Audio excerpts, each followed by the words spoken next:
Bismillahirrahmanirrahim. Assalamualaikum warahmatullahi wabarakatuh. Allahu akbar, Allahu akbar, Allahu akbar. Allahu akbar, Allahu akbar, Allahu akbar. Allahu akbar, Allahu akbar, Allahu akbar. Allahu akbar walillahil hamd. Alhamdulillahilladzi hadana li hada wa ma kunna linahtadiya laula an hadanallah. May yahdillahu fala mudhillalah wa may yudlil fala hadiyalah.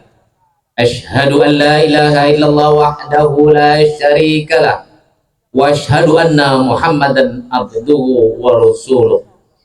Allahumma sholli wa sallim wa barik ala nabiyyina Muhammadin wa ala alihi wa sahbihi ajmain, amma ba'd. Wa ya ibadallah, usikum wa iya bitaqwallah wa ta'atihi la'allakum tuflihun. Qala Allah subhanahu wa ta'ala fi kitabil karim, a'udzu billahi minasy syaithanir rajim. Ya ayyuhalladzina amanu taqullaha haqqa tuqatih wala tamutunna illa wa antum muslimun. Kaum muslimin dan muslimat yang berbahagia, hari ini kita beridul adha untuk kembali menegaskan bahwa kita adalah umat yang satu, diikat dengan akidah yang sama, yaitu akidah Islam. Persaudaraan kita juga laksana saudara sekandung, karena kita diikat dengan iman yang sama. Duka umat Islam dimanapun adalah duka kita, bahagianya mereka juga bahagianya kita. Oleh karena itu kita ucapkan puji syukur kepada Allah subhanahu wa ta'ala, Tuhan yang maha kuasa. Tiada yang kita besarkan sepanjang hari kecuali namamu, Allahu Akbar. Kalimat takbir ini mengingatkan kita bahwa tidak ada yang lebih besar daripada kebesaran Allah. Kebesaranmu ya Allah membuat dunia ini tiada berarti. Segala kekuatan dan kekuasaan lumpuh di hadapanmu.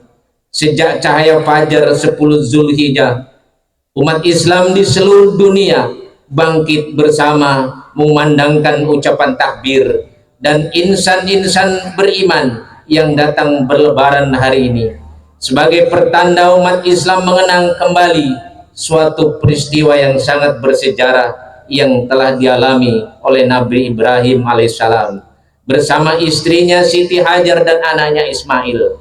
Sebagaimana kita ketahui bahwa Nabi Ibrahim telah lama merindukan datangnya seorang anak sebagai penerus cerita dan pelanjut sejarah. Bertahun-tahun beliau menanti dengan penuh kesabaran. Akhirnya Allah mengaruniakan kepadanya seorang putra bernama Ismail yang menjadi buah hati belahan jantung dalam keluarganya. Setelah Ismail memasuki usia remaja, datanglah ujian untuk menguji keimanan Nabi Ibrahim. Allah subhanahu wa ta'ala memerintahkan kepada Nabi Ibrahim untuk menyembelih anak yang dicintainya. Setelah Ibrahim yakin akan perintah Allah ini melalui mimpinya yang berkali-kali, maka Ibrahim memanggil putranya seraya berkata, Ya bunayya inni ara fil manami anni atbauha fangdur madza taro. Wahai anakku, sesungguhnya aku melihat di dalam mimpi bahwa aku menyembelihmu. Bagaimana menurut pendapatmu? Ismail anak yang saleh memberikan jawaban yang meyakinkan kepada ayahnya. Ya abati if'al ma tu'maru satajiduni insyaallah minas sabirin. Hai bapakku, kerjakanlah apa yang diperintahkan Allah kepadamu. Insya Allah kamu akan mendapatiku termasuk orang-orang yang sabar. Setelah itu Ibrahim bersama anaknya Ismail berjalan bersama menuju ke Mina. Tetapi sebelum sampai ke tempat yang dituju, Nabi Ibrahim bertemu dengan seorang yang menanyakan maksudnya dan mengganggunya. Maka orang itu berkata, pulang saja, bukankah hal itu mimpi belaka? Nabi Ibrahim mengetahui bahwa yang datang itu adalah iblis laknatullah yang berbentuk manusia. Nabi Ibrahim kemudian mengambil batu-batu kerikil dan melempari setan itu sehingga ia lari tunggang langgang, dan itu dilakukan sampai 3 kali. Dengan adanya peristiwa tersebut, di dalam pelaksanaan ibadah haji disyariatkan bagi jamaah haji untuk melempar 3 jumrah, yaitu jumratul ula, wusta, dan aqobah. Dengan izin dan ridha Allah, keduanya telah tiba dengan selamat, yaitu di Jabal Kurban, tempat lokasi penyembelihan. Keduanya sudah siap. Nabi Ibrahim telah siap dengan pedangnya yang terhunus di tangan kanannya, sedangkan Ismail juga sudah siap merebahkan kepalanya di atas batu besar, membuka lehernya siap untuk disembelih. Allahu Akbar, Allahu Akbar, Allahu Akbar, walillahil hamd. Sekedar untuk meringankan penderitaan, maka Ismail meminta kepada ayahnya sebelum ia disembelih, yaitu, wahai ayahku, naklah ayah mengikat kedua tanganku dan kedua kakiku, dan baju yang menutupi badanku agar dibuka saja dan ditutupkan ke mukaku. Wahai ayah, segerakanlah memenuhi perintah Allah, namun sebelum ayah menyembelihku, segeralah ayah mengasah pedangnya lebih dahulu agar lebih tajam supaya tidak terlalu lama aku merasakan sakit. Dan sekiranya ibuku rindu, kiranya baju ini dapat diciumnya. Kaum muslimin dan muslimat yang berbahagia, sekarang tibalah saatnya untuk penyembelihan. Baru saja Ismail merebahkan dirinya, menanggalkan kepalanya di atas batu besar. Nabi Ibrahim alaihissalam sementara mengayunkan pedangnya yang tajam dan mendekatkan ke leher anaknya sambil membaca Bismillah wallahu akbar. Tiba-tiba malaikat Jibril alaihissalam segera turun ke bawah dari puncak Jabal Kurban itu dengan membawa seekor domba yang amat bagus, gemuk, sehat, yang didatangkan dari surga. Dan malaikat Jibril berkata, wahai Ibrahim, sembelilah domba ini sebagai ganti anakmu Ismail itu, makanlah sebagian dagingnya dan sedekahkanlah sebagian dagingnya kepada kaum fakir miskin sebagai ibadah kurban, dan jadikanlah hari ini sebagai hari raya bagimu berdua. Keduanya pulang ke rumahnya dengan membaca kalimat takbir Allahu Akbar sampai di depan rumahnya. Lalu ketika itu Siti Hajar terperanjat setelah mendengar gema takbir yang berkumandang. Jelas bahwa suara itu datang dari lidah yang diucapkan oleh suami dan anaknya sendiri. Setelah Hajar melihat bahwa anaknya kembali dengan selamat, ia pun bangkit kemudian berlari-lari dengan penuh kegembiraan menyambut kedatangan anak dan suaminya itu. Allahu Akbar, Allahu Akbar, Allahu Akbar, walillahil hamd. Saudara-saudaraku seiman dan sekeyakinan, dalam situasi bangsa kita sekarang ini yang sedang menghadapi berbagai permasalahan nasional, membuat peringatan Hari Raya Idul Adha ini menjadi sangat berarti. Banyak pelajaran penting dari peristiwa yang sangat bersejarah ini yang dapat kita terjemahkan dalam kehidupan sehari-hari. Dalam beberapa waktu terakhir ini, betapa kita semua turut prihatin, terkadang sampai meneteskan air mata, menyaksikan bencana demi bencana, kerusuhan demi kerusuhan yang datang silih berganti menimpa Ibu Pertiwi. Bencana banjir bandang di Solok Padang, Sumatera Barat. Baru-baru ini erupsi Gunung Raung di Sulawesi Utara. Kerusuhan yang pernah terjadi di beberapa daerah dan lain-lain telah menimbulkan kerugian yang tidak sedikit. Dalam surat Ar-Rum ayat 41 Allah katakan yang artinya, telah nampak kerusakan di darat dan di laut akibat perbuatan manusia, sampai Allah menimpahkan kepada mereka akibat dari apa yang telah mereka lakukan, supaya mereka kembali ke jalan yang benar.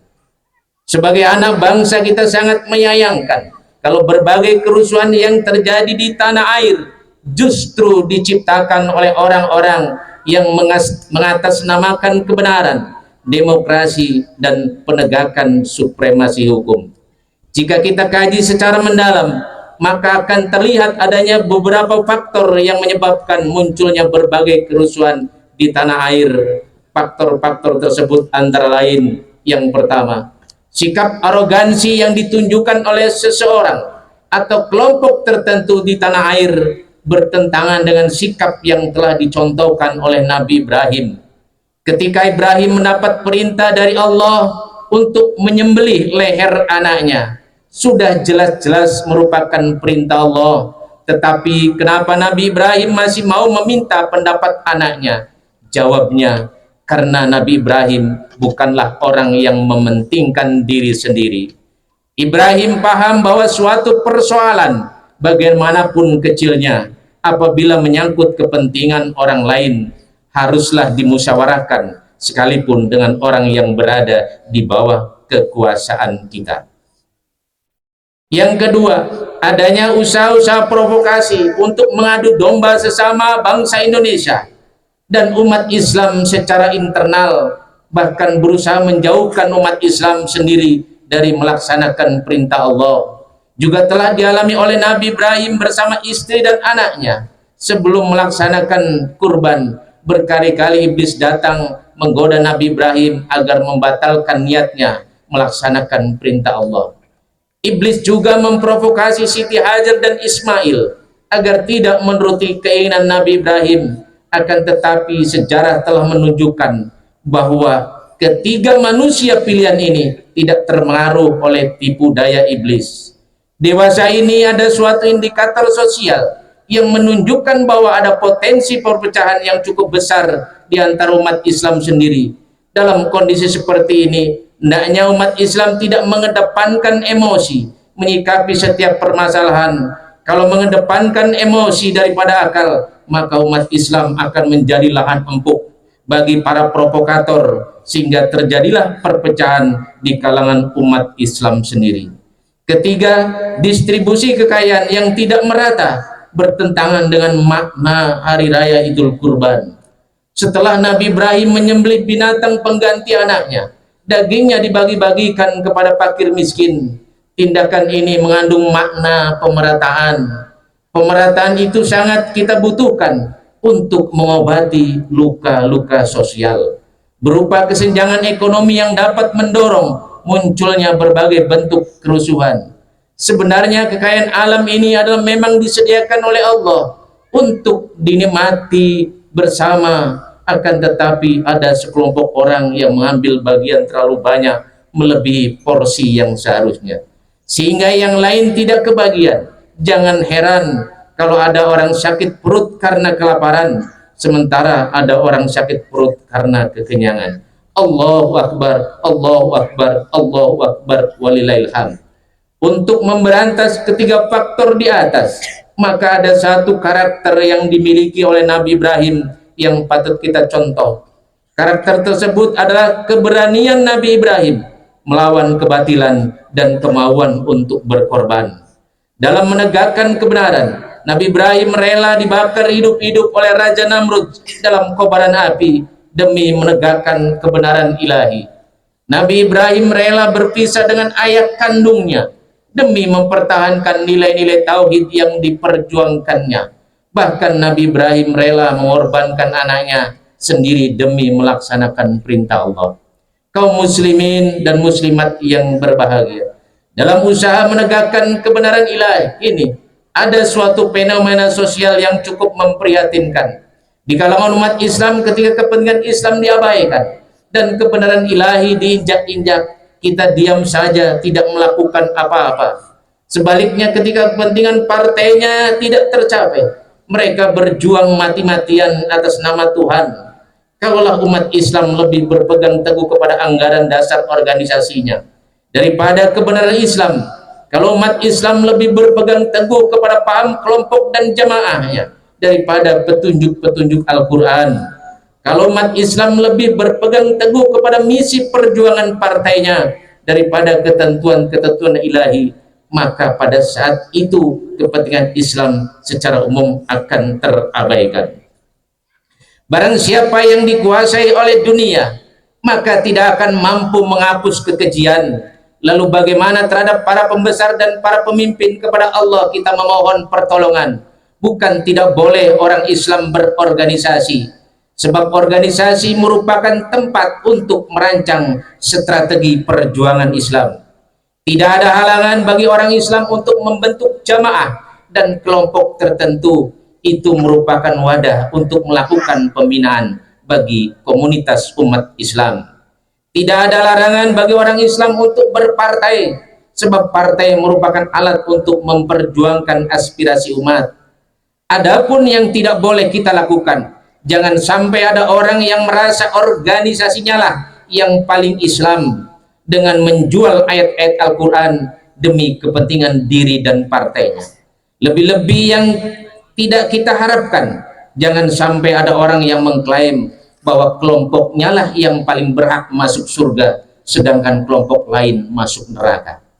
Yang tidak boleh terjadi, jangan sampai dengan partai yang dipilihnya ada orang menganggap partainya yang paling benar, partai lain salah. Kalau fanatisme kelompok semakin menyondol, maka umat Islam akan kehabisan energinya untuk memperdebatkan masalah-masalah yang tidak prinsip.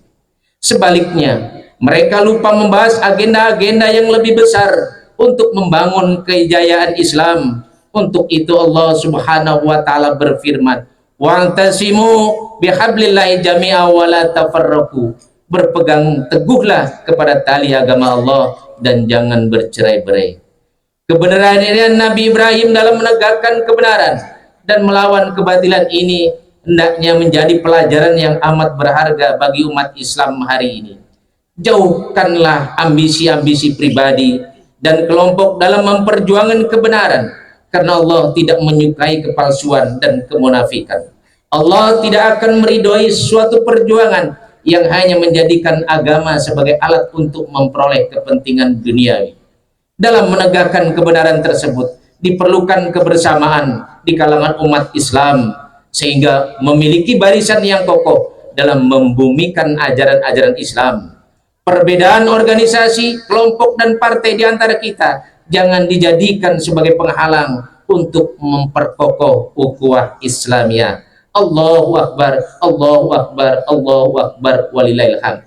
Semoga dengan semangat Hari Raya Idul Kurban ini kita mampu mengatasi berbagai ujian dan cobaan. Marilah dengan semangat Idul Kurban kita menyongsong masa depan yang lebih baik dan manusiawi di bawah pancaran nilai-nilai Islam. Bagi mereka yang memiliki kemampuan, hendaklah mereka berkurban karena Allah. Pada Hari Raya Idul Kurban ini umat Islam diharapkan bukan saja memotong leher binatang, tetapi yang lebih penting adalah memotong dan menghilangkan sifat-sifat kebinatangan.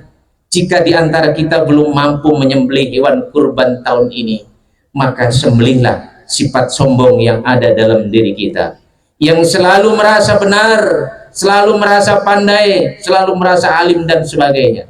Begitu juga jika di antara kita belum diberi kesempatan melempar jumroh tahun ini, maka rempalkanlah sifat iri, dengki, amarah, dan dendam dalam diri kita, agar kita memandang orang lain dengan penuh kasih sayang. Jika kita belum sempat melaksanakan mengelilingi Ka'bah tahun ini, maka kunjungilah tetangga kita, saudara dan sahabat kita, agar terjalin tali silaturahmi yang erat antara sesama hamba Allah yang beriman. Sekuat apapun, sekaya apapun, sepintar apapun, sebijak apapun, sungguh ada saatnya kita lemah. Maka teruslah dan kuatkanlah ikatan tali silaturahmi, karena kita perlu orang lain untuk menguatkannya. Allahu Akbar, Allahu Akbar, Allahu Akbar, walillahil hamd. Barakallahu fi amalina wa amalina, innahu was-sami'ul basir.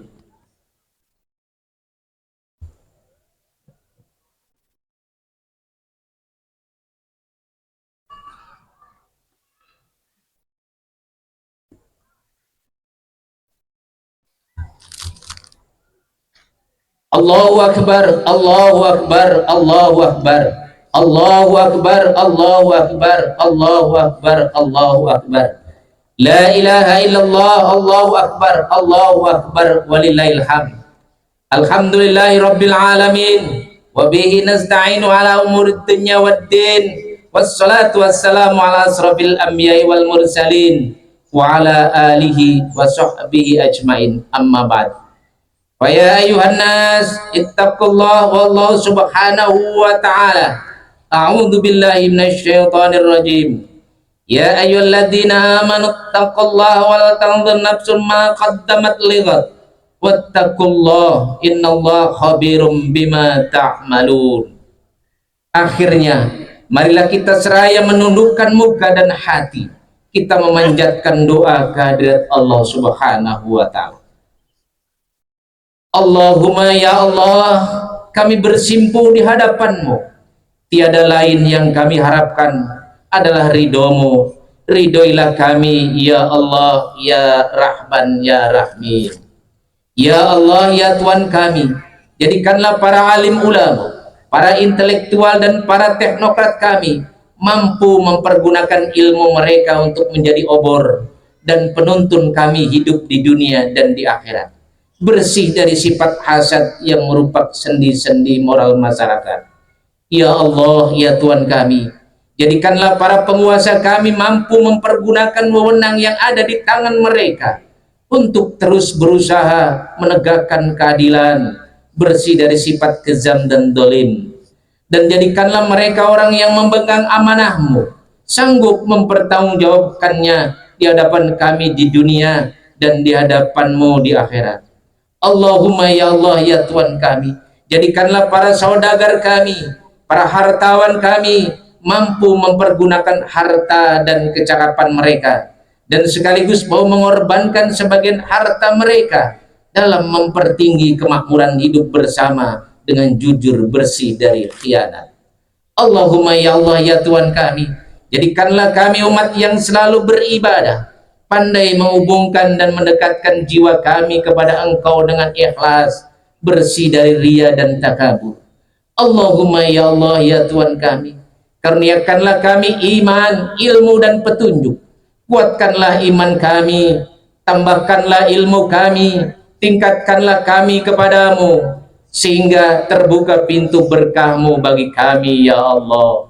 Ya Allah, ya Tuhan kami, ampunilah dosa-dosa kami, dosa kedua orang tua kami, dosa segenap muslimin dan muslimat, mukminin dan mukminat, baik yang masih hidup maupun yang sudah mendahului kami. Allahumma ighfir lil muslimina wal muslimat wal mu'minina wal mu'minat al ahya'i minhum wal amwat, innaka sami'un qaribun mujibud da'wat wa qadiyal hajat. Rabbana amana bima anzalta wattaba'na ar-rasul faktubna ma'asyahidin. Rabbana hab lana min ladunka rahmatan wa hayyi' lana min amrina rasada. Rabbana ij'alna muslimaini laka wa min dzurriyyati ummatan muslimatan lak wa arina manasikana wa tub alaina innaka antat tawwabur rahim. Rabbana ij'alna muqimas sholati wa min dzurriyyatina rabbana wa taqabbal du'a. Rabbana la tu'akhidna in nasina aw a'tana. Rabbana wa la tahmil alaina isran kama hamalta 'alal ladzina min qablina. Rabbana wa la tuhammilna ma la taqata lana bih wa'fu anna waghfir lana warhamna anta maulana fansurna 'alal qaumil kafirin. Allahumma ij'al hada baladan amina warzuq ahlahu minas samarati man amana billahi wal yaumil akhir. Subhana rabbika rabbil izzati amma yasifun, wassalamun al mursalin walhamdulillahi rabbil alamin. Wassalamualaikum warahmatullahi wabarakatuh.